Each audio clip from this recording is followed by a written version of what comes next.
तो चलिए बाबू, हम लोग पिछले वीडियो में क्या पढ़ रहे थे? आवेश उत्पत्ति का इलेक्ट्रॉनिक सिद्धांत। पिछले वीडियो हम लोग क्या पढ़ रहे थे बाबू? आवेश उत्पत्ति का इलेक्ट्रॉनिक सिद्धांत। और मैंने क्या कहा था कि इलेक्ट्रॉनिक सिद्धांत पर आप इलेक्ट्रॉनिक पे क्या लगा दीजिएगा? अंडर लाइन सिखाए थे। कल एक सवाल पूछा गया था कि परमाणु आवेशित होता है, याद है? परमाणु आवेशित होता है क्यों? इलेक्ट्रॉन के कारण, प्रोटॉन के कारण, इलेक्ट्रॉन और प्रोटॉन दोनों के कारण कि न्यूट्रॉन के कारण? याद है आप लोग जवाब क्या दे रहे थे कि परमाणु धनावेशित है क्यों? प्रोटॉन के कारण। यह गलत ऑप्शन है बाबू। क्लियर? तो मैं सिखाया था कि आवेश उत्पत्ति का इलेक्ट्रॉनिक सिद्धांत मतलब आवेश के उत्पन्न होने का क्या कारण है? तो क्या जवाब बताए थे बाबू कि कोई परमाणु आवेशित क्यों होता है? तो उत्तर क्या लिखवाए थे? केवल और केवल इलेक्ट्रॉन के कारण। लिखवाए हैं? देखिए कॉपी में क्या लिखवाया गया, देखिए कॉपी में। परमाणु के आवेशित होने के लिए केवल और केवल इलेक्ट्रॉन उत्तरदायी है। क्लियर?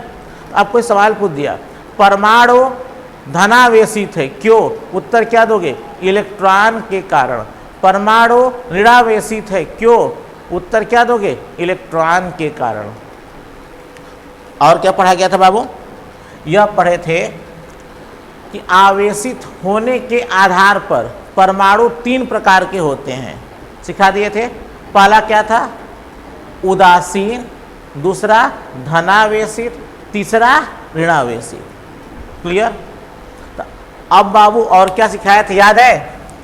इलेक्ट्रॉन पर आवेश कितना होता है? एकदम साफ साफ सुन लो, मैं पूछूंगा। एक इलेक्ट्रॉन पर आवेश कितना होता है? एक इलेक्ट्रॉन पर आवेश, याद है कल की, सॉरी वीडियो की बात याद है पिछले वीडियो की? एक इलेक्ट्रॉन पर आवेश कितना होता है बाबू? -e। एक प्रोटॉन पर आवेश कितना होता है बाबू? एक प्रोटॉन पर आवेश कितना होता है बाबू? तो क्या बोलोगे? +e। तो एक इलेक्ट्रॉन पर आवेश कितना होता है? -e। एक प्रोटॉन पे आवेश कितना होता है? +e। सिखाए थे। e का मान कितना होता है बाबू? e का मान बताए थे 1.6 × 10 के पावर +19 की -19 बाबू, -19 कूलम। ये भी सिखा दिए थे हम आपको। अब देखिए बाबू, क्लियर? तो मुझे एक छोटा सा जवाब दो। जो मेरे बच्चे तेज हैं, एक टॉफी का दाम 2 रुपया। शर्म आ रही होगी तुम लोगों को कि सर क्या पूछ रहे हैं। एक टॉफी का दाम 2 रुपया। क्या? एक टॉफी का दाम 2 रुपया। 5 टॉफी का दाम? सर नहीं आ रहा है, हम जानते हैं मेरे बच्चे बहुत तेज हैं। तो मैं बाबू ध्यान से, अगर एक टॉफी का दाम 2 रुपया तो 5 टॉफी का दाम 2 × 5 कितना हो गया? 2 × 5 = 10। तो बचपन में सिखाया गया होगा कि एक वस्तु का मान दिया हो और ज़्यादा वस्तु का पूछा जाए तो क्या कर देते हैं? गुणा। अब क्यों सिखा रहे हैं बाबू? इसी का यूज होने वाला है। तो मेरे सवाल का जवाब देना तुम लोग। एक इलेक्ट्रॉन पर आवेश कितना है? -e। तो 2 इलेक्ट्रॉन पर आवेश, बोलो यार, ये जान जाओ। हम जानते तुम बहुत तेज बच्चे हो मेरे, हम भूल नहीं सकते। आपने पढ़ाया ना तुम लोगों को। एक इलेक्ट्रॉन पर आवेश, एक इलेक्ट्रॉन पर आवेश कितना बाबू? -e। जानते रहो। तो कोई पूछेगा बताइए 2 इलेक्ट्रॉन पर कितना आवेश होगा? बता दोगे? कैसे बताओगे? तो कहोगे सर एक इलेक्ट्रॉन पर आवेश -e है, तो 2 इलेक्ट्रॉन पर आवेश कितना होगा? तो -e में किससे गुणा कर दोगे? 2 से। अतः कितना हो गया? -2e। सिखा पा रहे हैं बाबू?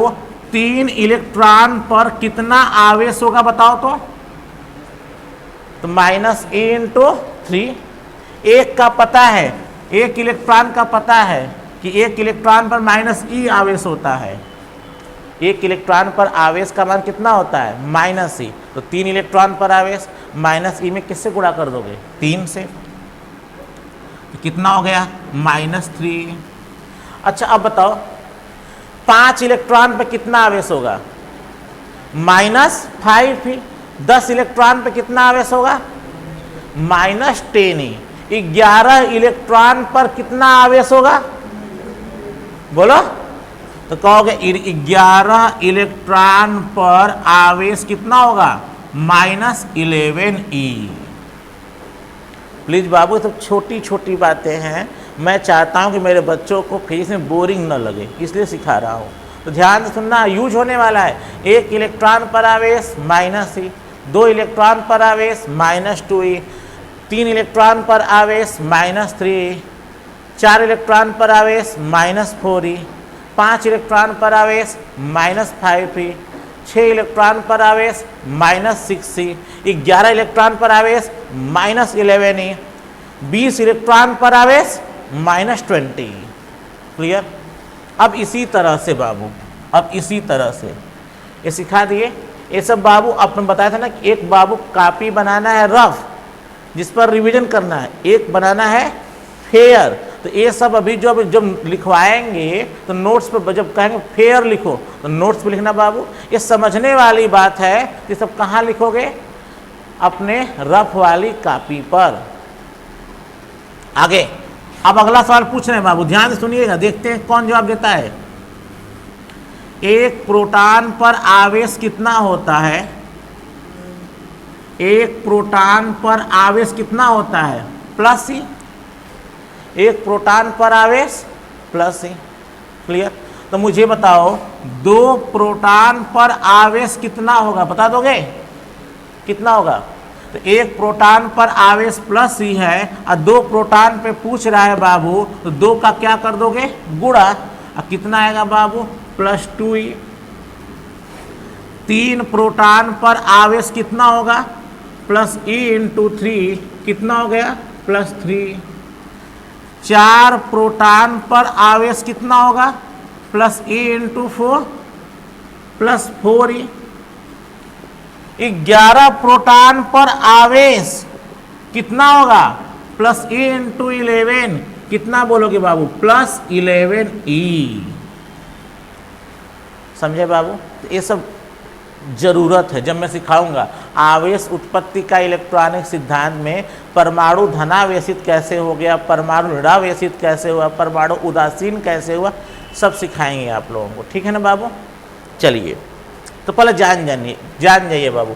1 इलेक्ट्रॉन पर आवेश -e, तो 2 इलेक्ट्रॉन पर आवेश -2e, 10 इलेक्ट्रॉन पर आवेश -10e, 1 प्रोटॉन पर आवेश +e, 2 प्रोटॉन पर आवेश +2e, 4 प्रोटॉन पर आवेश +4e, 11 प्रोटॉन पर आवेश +11e। क्लियर? चलिए ये बाबू इतना जानते रहिए तब आपको अच्छे से आएगा। अब इसको मिटा रहे हैं बाबू ना, मिटाने के बाद आगे बढ़ रहे हैं हम। चलिए अब अगला। कल बाबू हम लोग अपना एंड कहाँ किए थे याद है? कि परमाणु के आवेशित होने के आधार पर परमाणु 3 प्रकार के होते हैं। ये लिखवाए थे? ये लिखे थे ना बाबू? क्या? आवेशित होने के आधार पर परमाणु 3 प्रकार के होते हैं। पहला क्या है बाबू? ध्यान से बाबू, पहला क्या है? उदासीन। जो परमाणु आपका है वो कैसा है? उदासीन है मेरे हीरो। ठीक। दूसरा परमाणु कैसा है?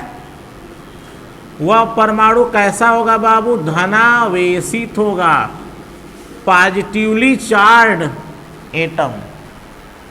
एक बाबू न्यूट्रल एटम, दूसरा पॉजिटिवली चार्ज एटम, तीसरा निगेटिवली चार्ज एटम, मतलब आपका बाबू ऋणावेशित होगा, ऋणावेशित होगा। तो बाबू कल तक इतना पढ़ चुके थे हम लोग कि परमाणु के आवेशित होने के आधार पर परमाणु 3 प्रकार के होते हैं। कौन कौन? उदासीन, धनावेशित और ऋणावेशित। तो आज हम लोग सीखेंगे, ध्यान से लिखो नहीं, घर पर भी लिखना नहीं है, अभी समझिए, ठीक?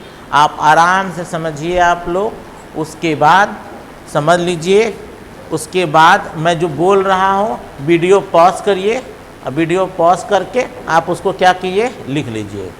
रफ पर सब लिखेंगे, फेयर पे अभी नहीं।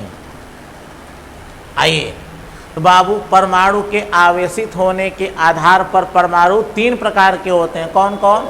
उदासीन, और कौन? धनावेशित, और कौन? ऋणावेशित। हम लोग की आज की टॉपिक क्या है? आवेश उत्पत्ति का इलेक्ट्रॉनिक सिद्धांत। आवेश को उत्पन्न कौन करता है? इलेक्ट्रॉन के कारण, प्रोटॉन के कारण, न्यूट्रॉन के कारण। जवाब क्या दोगे? इलेक्ट्रॉन के कारण, ठीक? आइए, आवेशित होने के आधार पर परमाणु 3 प्रकार के होते हैं। पहला कैसा? उदासीन, दूसरा धनावेशित, तीसरा ऋणावेशित। अब कल सिखाए थे, सॉरी कल नहीं, पिछले वाले वीडियो में सिखाए थे बाबू कि उदासीन का क्या मतलब हुआ। तो उदासीन का कल मतलब सिखाए थे कि परमाणु पर उपस्थित कुल आवेश कितना होगा? 0 होगा। अब ध्यान से मेरे हीरो सुनो, कौन आवेश बाबू? कुल आवेश। आवेश को किससे दिखाते हैं? कल बताए थे, आवेश को बाबू Q से दिखाते हैं। अगर कुल आवेश का मान कितना आ जाए? 0, तो क्या बोलोगे? परमाणु वैद्युत रूप से उदासीन है। परमाणु वैद्युत रूप से क्या है बाबू? उदासीन है। क्लियर? अब आगे, अर्थात टोटल चार्ज Q का मान, टोटल चार्ज Q कितना होगा? 0 होगा। टोटल चार्ज Q कितना होगा बाबू? 0 होगा, ठीक? अगर परमाणु वैद्युत रूप से उदासीन है, इसका यह मतलब हुआ कि कुल आवेश जब निकालोगे जोड़ घटा करके, कुल आवेश कैसे निकालोगे? जोड़ घटा करके जब निकालोगे तो Q का मान क्या आएगा? 0। अगर परमाणु वैद्युत रूप से धनावेशित है, इसका मतलब कुल आवेश कैसे निकालोगे? जोड़ घटा के जब निकालोगे तो कुल आवेश का मान यदि पॉजिटिव आता है, कुल आवेश का मान क्या आता है? पॉजिटिव आता है, तो आप बोलोगे कि आपका परमाणु कैसा है? धनावेशित है। कुल आवेश कैसे निकालोगे? जोड़ घटाकर। सिंपल बता रहे हैं बाबू, घबराने की बात नहीं है। अब आपकी क्लास रेगुलर हो जाएगी तो आपको थोड़ा सा अब टॉपिक एकदम आसान समझ में आएगा। पहला बेकार है वीडियो, दूसरा बेकार रहेगा, तीसरा और ख़राब लगेगा, चौथा मेरा वीडियो और ख़राब रहेगा, ठीक? लेकिन आज से आपको ज़्यादा समझ में आएगा, ठीक है ना? तो चलिए, अब परमाणु ऋणावेशित है। परमाणु क्या है बाबू? ऋणावेशित है। इसका क्या मतलब हुआ? बोलिए। तो कहोगे परमाणु पर कुल आवेश का मान जब निकालोगे तो उस आवेश का मान क्या आएगा? निगेटिव। कैसे निकालो कुल आवेश? जोड़ घटाकर। जोड़ना आता होगा? आता है जोड़ना? भगवान जाने सर, हमको नहीं पता। मैं सिखाऊंगा, जोड़ भी सिखाऊंगा, मत घबराना बाबू, मेरे बच्चे बहुत तेज है। 2 - 10 कहेंगे 8। कोई बात नहीं बाबू, मैं आपको अच्छे से जानता, मैं सिखाऊंगा। तो सुनिए, कल की टॉपिक थी बाबू, हम लोग इंड किए थे कि आवेशित होने के आधार पर परमाणु को 3 भागों में बांटा जा सकता है। परमाणु कैसा कैसा हो सकता है? तो पहला, परमाणु वैद्युत रूप से उदासीन हो सकता है। परमाणु वैद्युत रूप से धनावेशित हो सकता है। परमाणु वैद्युत रूप से ऋणावेशित हो सकता है। उदासीन का मतलब क्या हुआ? कुल आवेश का मान कितना होगा? 0। यदि किसी परमाणु पर कुल आवेश निकाले और कुल आवेश का मान यदि क्या हो गया? कुल आवेश का मान 0 है, तो आप बोलोगे परमाणु वैद्युत रूप से उदासीन है। यदि बाबू आप कहोगे सर परमाणु धनावेशित है, इसका मतलब परमाणु पर उपस्थित कुल आवेश का मान क्या आएगा? पॉजिटिव। तो क्या बोलोगे? धनावेशित। यदि परमाणु पर उपस्थित कुल आवेश का मान निगेटिव आ गया तो क्या बोलोगे? ऋणावेशित। एक बात तो सुनो, आवेश का मान निकालो कैसे बाबू? सिंपल, जोड़ घटा कर निकालेंगे बाबू। क्लियर? अब देखिए एक चीज और बताना था बाबू, वो नहीं बता पाए। न्यूट्रॉन पर कोई आवेश नहीं होता है। क्या बाबू? न्यूट्रॉन उदासीन होता है, मतलब न्यूट्रॉन पर कोई आवेश नहीं होता है। न्यूट्रॉन पर कोई आवेश नहीं होता है। क्लियर? चलिए बाबू, तो आज हम लोग को पढ़ना है आवेश उत्पत्ति का इलेक्ट्रॉनिक सिद्धांत। तो हम लोग अब देखेंगे बाबू, पहला उदासीन, दूसरा धनावेशित, तीसरा ऋणावेशित। तो आइए बाबू अब हम लोग पहला पढ़ते हैं कि आज पहला पढ़ते हैं कि कब परमाणु उदासीन होगा, कब परमाणु धनावेशित होगा, कब परमाणु ऋणावेशित होगा। तो आइए बाबू पहला पढ़ते हैं। हमारा परमाणु उदासीन है। ध्यान से सुनिएगा बाबू, परमाणु क्या है? उदासीन। पहला बाबू पढ़ने जा रहे हो, सुन लो हीरो, सुन लो ध्यान से। पहले हम लोग सीखेंगे परमाणु के बारे में, ठीक? आवेश उत्पत्ति का इलेक्ट्रॉनिक सिद्धांत। कौन उदासीन है? परमाणु। कौन धनावेशित है? परमाणु। कौन ऋणावेशित है? परमाणु। तो पहले हम क्या सीखेंगे? परमाणु। तो पहले बाबू अब हम लोग सीखेंगे परमाणु के बारे में। जब परमाणु सीख लेंगे तब उदासीन पर आएंगे, जब उदासीन के बाद धनावेशित पर आएंगे, धनावेशित के बाद ऋणावेशित पर आएंगे। आइए परमाणु के बारे में क्या कहा जाता है, सुनिए, सुनिए ध्यान से। अब देखिए मेरे साथ बोलते याद होता जाएगा। परमाणु के बारे में क्या बोलेंगे? दुनिया का प्रत्येक पदार्थ, क्या सुने बाबू? दुनिया का प्रत्येक पदार्थ सूक्ष्म कणों से मिलकर बने होते हैं, जिन्हें परमाणु कहते हैं। सुन पाए? क्या सुने? दुनिया का प्रत्येक पदार्थ सूक्ष्म कणों से मिलकर बना होता है, जिन्हें परमाणु कहते हैं। सर ऐसे अगर आध्यात्मिक में बात करोगे तो लोग कहते हैं कि हमारा शरीर 5 तत्वों से मिलकर बना है, ऐसा बोलते हैं ना। लेकिन बाबू हम लोग क्या पढ़ रहे हैं? फिजिक्स। फिजिक्स में कोई पूछेगा यह मार्कर किससे बना है, तो कहोगे सर आप ही तो बताएं कि दुनिया का प्रत्येक पदार्थ, पदार्थ मतलब वस्तु समझो।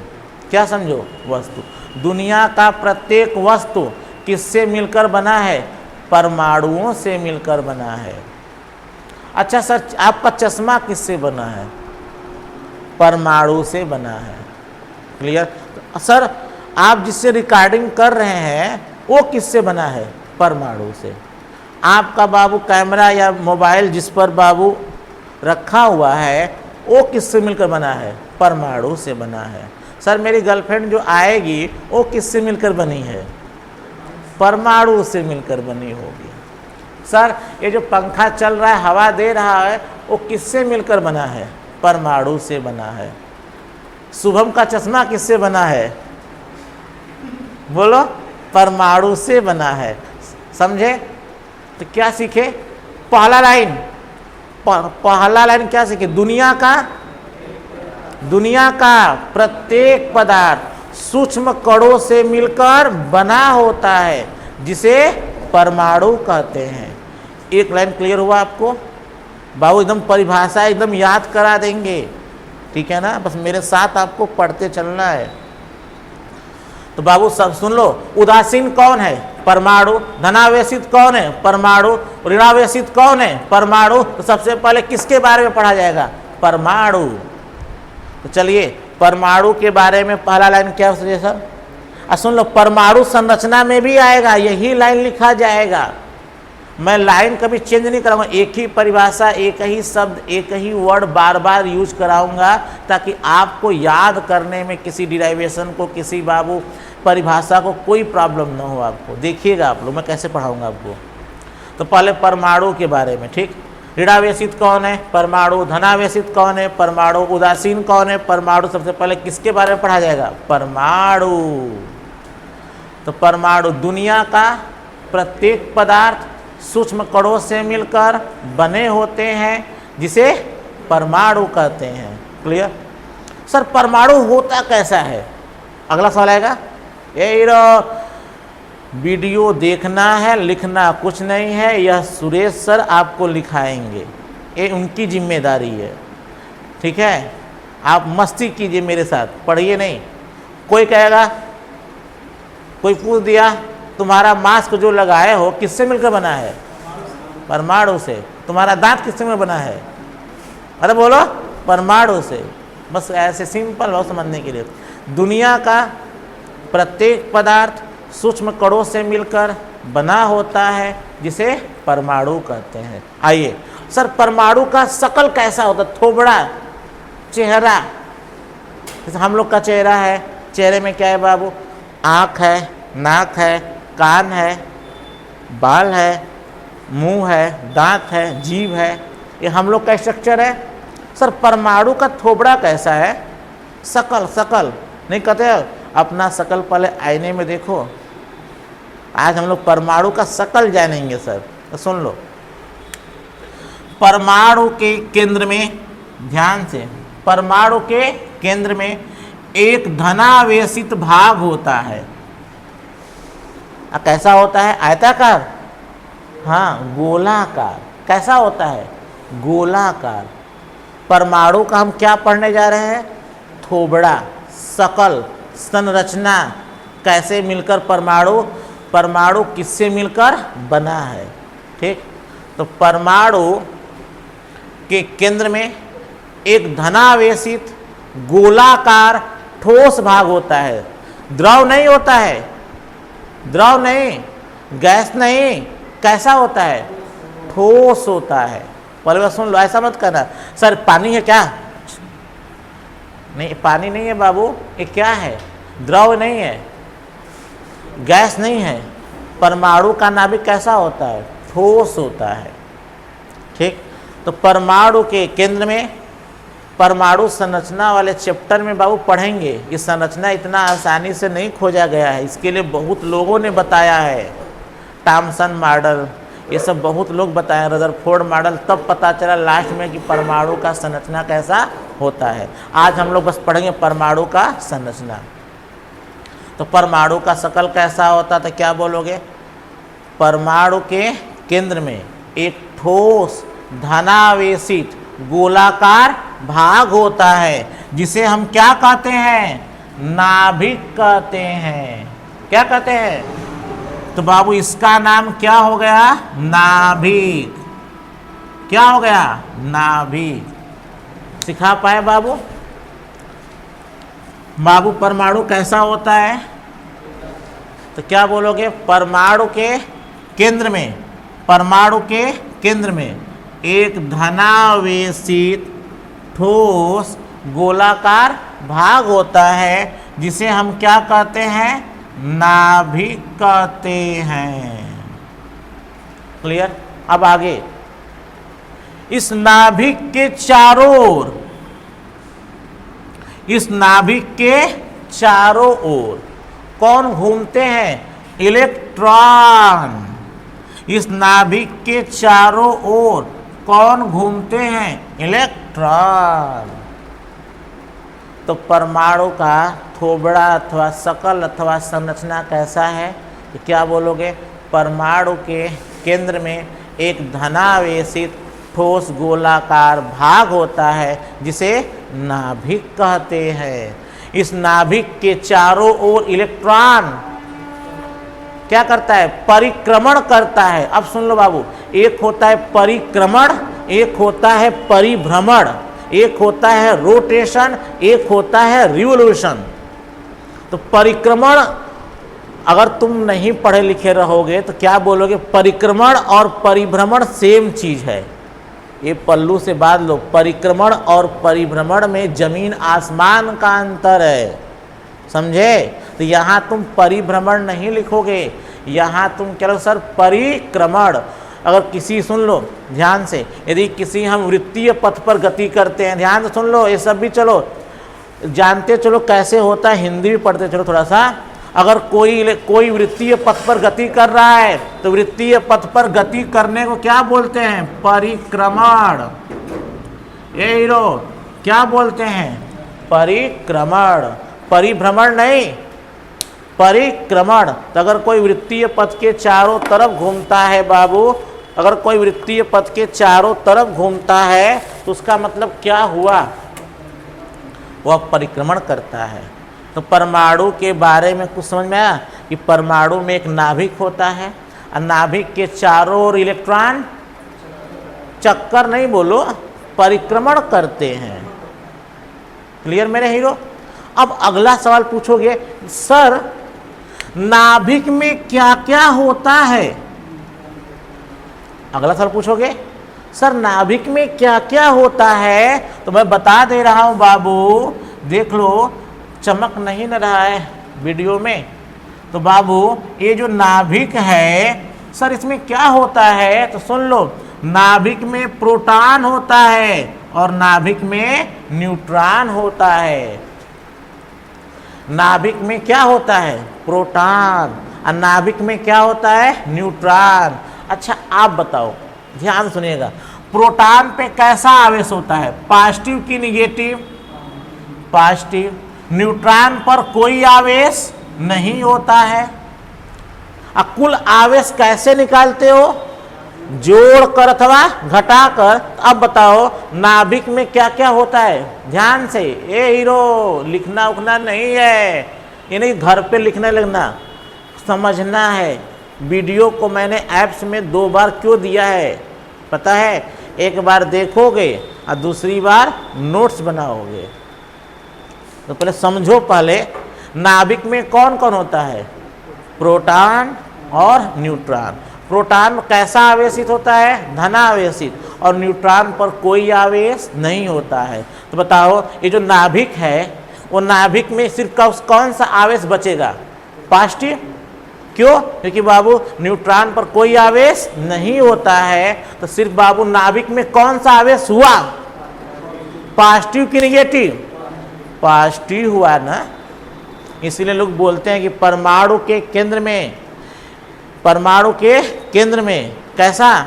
धनावेशित। कैसा होता है? धनावेशित ठोस गोलाकार भाग होता है जिसे नाभिक कहते हैं। और परमाणु का अधिकांश द्रव्यमान इसी नाभिक में संकेंद्रित होता है। मतलब अगर किसी परमाणु का बताएंगे, अगर कोई परमाणु 100 किलो का है, बस समझने के लिए, ऐसा होता नहीं। अगर परमाणु का कुल द्रव्यमान कितना है? 100 kg, तो 98 किलो क्या हो जाएगा? नाभिक। तो अधिकतर परमाणु का अधिकांश द्रव्यमान कहाँ होता है? नाभिक में होता है। बातें समझिए, इसी को लिखना है बाबू। आपको मैं ऐसा सिखाऊंगा कि आवेश उत्पत्ति का इलेक्ट्रॉनिक सिद्धांत अगर यूपी बोर्ड में लिख कर आ जाएंगे, चाहे किसी बोर्ड में लिख कर आ जाएंगे साहब, किसी की हिम्मत नहीं कि एक भी नंबर काट ले। आधा नंबर नहीं काट पाएगा बाबू।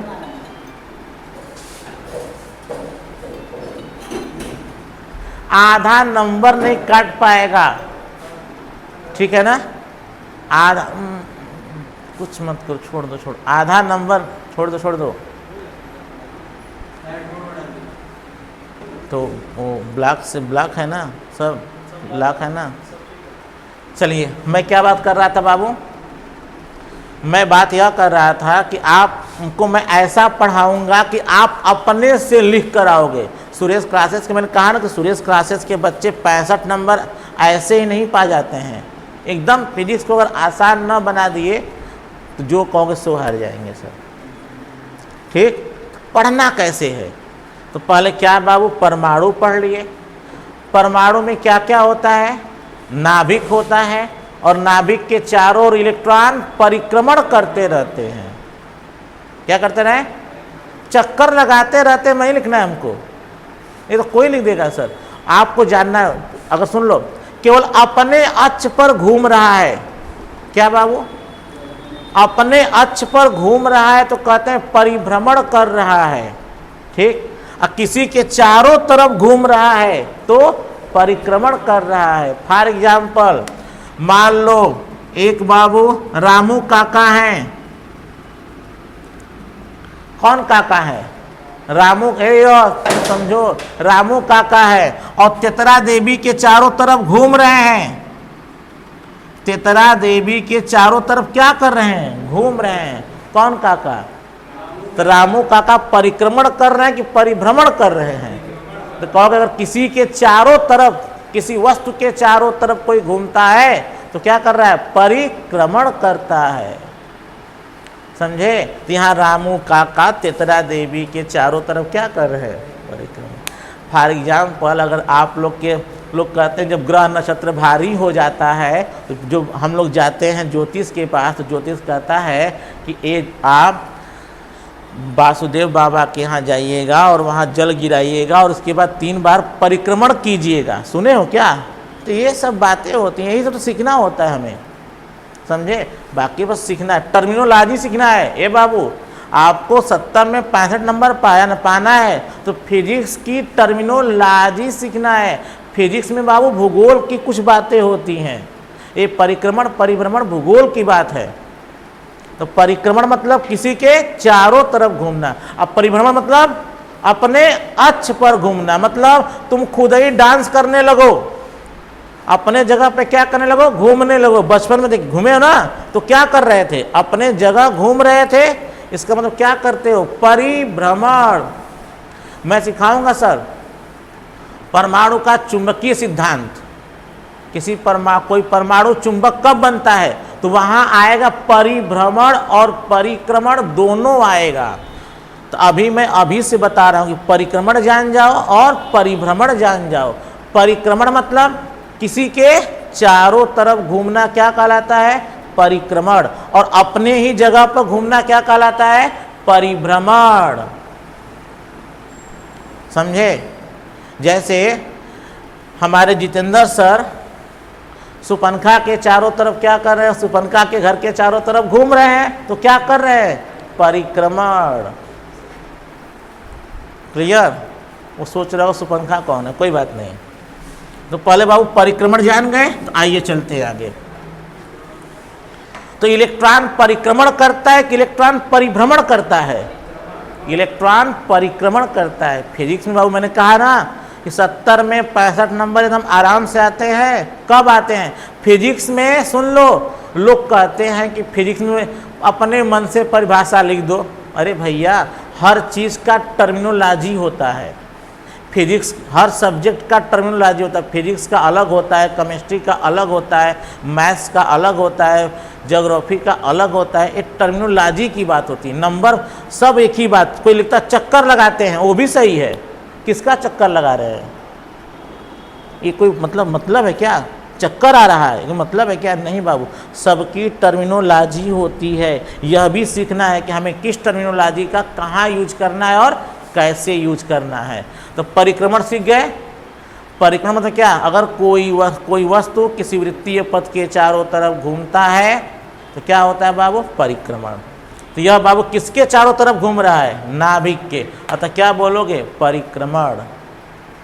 क्लियर बाबू? तो चलिए, तो परमाणु का क्या पढ़ रहे हैं? शकल कैसा है, थोबड़ा कैसा है, संरचना कैसा है? तो परमाणु के केंद्र में एक ठोस धनावेशित गोलाकार भाग होता है। मैं नाभिक को धनावेशित क्यों बोल रहा हूँ बाबू? तो नाभिक में क्या होते हैं? प्रोटॉन और न्यूट्रॉन। न्यूट्रॉन पर कोई आवेश नहीं होता है। तो हुआ क्या बाबू? प्रोटॉन। अब प्रोटॉन पे कैसा चार्ज? Positive charge. बताओ इस नाभिक में केवल कौन चार्ज है?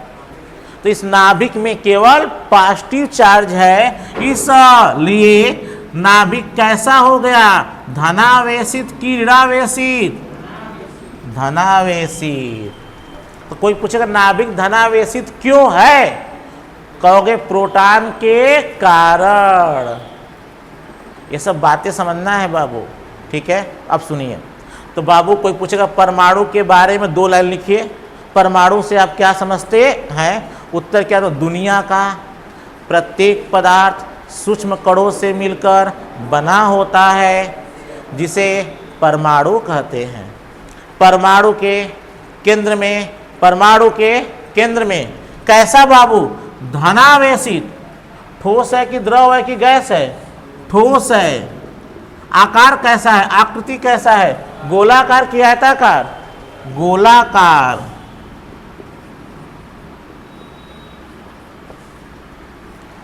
क्लियर? तो परमाणु के केंद्र में एक धनावेशित ठोस गोलाकार भाग होता है, जिसे नाभिक कहते हैं। अब देखिए अगली बात सुनिए, नाभिक में कितना द्रव्यमान रहता है? तो सुन लो बाबू, अगर परमाणु का, बस समझने के लिए, अगर परमाणु का कुल द्रव्यमान 100 kg है तो नाभिक का द्रव्यमान 99 kg होगा।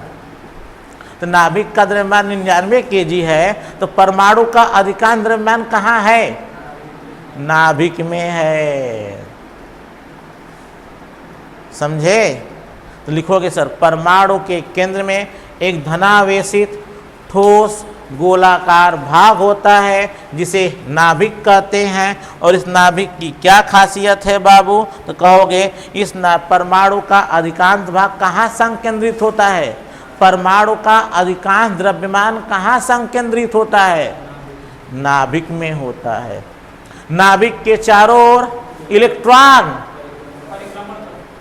परिक्रमण करते हैं। अब देखिए बाबू, अब नंबर कैसे पाना है वो सीखना है हमको ना। नंबर यूपी बोर्ड हमें टॉप करना है ना बाबू। हमारे बच्चे टॉप कर जाते हैं, पर दिक्कत क्या है? वो पहला महीना जोश में रहते हैं, सर फाड़ देंगे पेपर को। जुलाई में कहते हैं कि मैं पेपर को, सर आप चिंता मत करिए, 8 घंटा पढ़ रहे हैं। तो ठीक है। और जैसे बाबू जुलाई के बाद अगस्त आता है, 8 से हो जाता है 7.5। अगस्त आता कहते हैं 6 घंटा हो गया। अक्टूबर में आ गया बाबू त्यौहार, पर बहुत आता है त्यौहार ना, दशहरा, दिवाली, और हम लोग का महापर्व छठ पूजा। उस दिन बाबू छठ पूजा के दिन पोखरा पे बाबू जो कभी नहीं नहाता है वो भोर में 3 बजे उड़ के नहा जाता है। और फिर आ जाता नवंबर में ठंडी, सर नींद आ रही है, पढ़ कहाँ पा रहे हैं। तो टॉप हम करने वाले थे ऊपर से टॉप, अब टॉप करने जा रहे हैं नीचे से। तो सुरेश सर का मेहनत कहाँ चला गया? पानी में। समझे बाबू? तो इसीलिए आप लोग सुनिए, अपने रूम में बाबू चिपका दीजिए कि मुझे यूपी बोर्ड टॉप करना है। कम से कम इसी बहाने दोगे, हाँ शर्म तो आएगी ना। फाड़ना, जब शर्म आए तो फाड़ना नहीं, उसको एक और चिपका देना, मुझे यूपी बोर्ड टॉप करना है। बार बार देखने पर फील होगा ना कि हम क्या थे जून में, जुलाई में, और क्या हो गए अगर नवंबर दिसंबर में। गलती नहीं करना है साहब। मैं आपको एकदम हर चीज़ इतना बेहतर पढ़ाऊंगा। फिजिक्स बाबू 30 ही चैप्टर है, जैसे कहोगे 30 दिन में ख़त्म करिए, गारंटी 30 दिन में ख़त्म कर देंगे। मुझे क्या है, मुझे कहोगे सर 4 महीना में, तो 4 महीना में, 6 महीना में 6 महीना। दिक्कत आपको रिवीजन करना है, ठीक है ना। जैसे पढ़ लिए, यहाँ पढ़ा दे परमाणु क्या होता है, तो क्या बोलोगे? परमाणु दुनिया का प्रत्येक पदार्थ सूक्ष्म कणों से मिलकर बना होता है, जिसे क्या कहते हैं? परमाणु कहते हैं। परमाणु का समस्त धनावेश, परमाणु का बाबू जो धनावेश है कहाँ है? नाभिक में न है। परमाणु का समस्त धनावेश तथा समस्त द्रव्य, समस्त मत को, तथा अधिकांश द्रव्य मान एक ठोस गोलाकार भाग में संकेंद्रित होता है, जिसे नाभिक कहते हैं। तो मान लो तुमसे कोई आ करके नाभिक की सिंपल वाली परिभाषा पूछ लिया, तो तुम क्या बोलोगे? तो बोलोगे परमाणु का समस्त धनावेश, परमाणु का धन आवेश, जितना भी धन आवेश है, सुन लो, परमाणु का जितना भी धन आवेश है वो कहाँ पाया जाएगा? नाभिक में पाया जाता है। कोई पूछे नाभिक में ही क्यों पाया जाता है? जवाब क्या दोगे सर? क्योंकि नाभिक में प्रोटॉन होता है। तो परमाणु का समस्त धनावेश तथा द्रव्य, कितना द्रव्यमान? पूरा नहीं, अधिकांश द्रव्यमान कहाँ होता है? आयताकार, एक ठोस गोलाकार भाग में संकेंद्रित होता है। संकेंद्रित समझते हो, स्थित होता है। इसी में पूरा द्रव्यमान होता है, इसी में पूरा आवेश होता है, जिसको लिखा जाता है संकेंद्रित रहता है। संकेंद्रित क्यों कहा जाता है बाबू?